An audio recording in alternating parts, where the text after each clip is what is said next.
بسم اللہ الرحمن الرحیم۔ زندگی بہت عجیب ہے۔ ہم کسی بھی چیز کے بغیر آتے ہیں، پھر ہم ہر چیز کے لیے لڑتے ہیں، پھر ہم ہر چیز چھوڑ کر بغیر کسی چیز کے رخصت ہو جاتے ہیں۔ انسان پریشانیوں کی گنتی کرنے کا ماہر ہے، لیکن نعمتوں کا حساب رکھنا بھول جاتا ہے۔ عورت ماں ہے تو احترام کیا جائے، بیوی ہے تو عزت دی جائے، بہن ہو تو شفقت کی جائے، بیٹی ہو تو فخر کیا جائے۔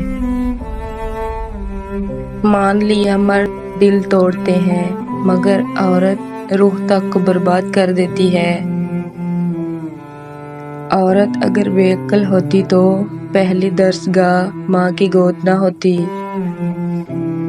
جنہیں احساس ہی نہ ہو ان کے ساتھ گلے کیسے، شکوے کیسے۔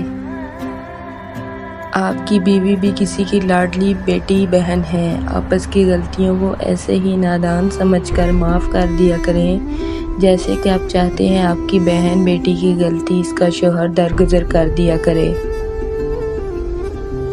عورت کی عزت کرو اس لیے نہیں کہ وہ عورت ہے، بلکہ یہ ثابت کرنے کے لیے کہ آپ کی تربیت ایک اچھی ماں نے کی ہے۔ کچھ عرصے کے لیے رابطے میں پہل کرنا چھوڑ دیجئے، آپ کو معلوم ہو جائے گا کہ آپ کتنے مردہ پودوں کو پانی دے رہے تھے۔ اپنی زندگی جیو، کیونکہ نہ منہ بند ہونے ہیں نہ ہی زبانیں۔ ماں باپ سے ملتی ہے شوہر کی اجازت لے کر، بیٹیاں بیاہتی جائیں تو حقدار بدل جاتے ہیں۔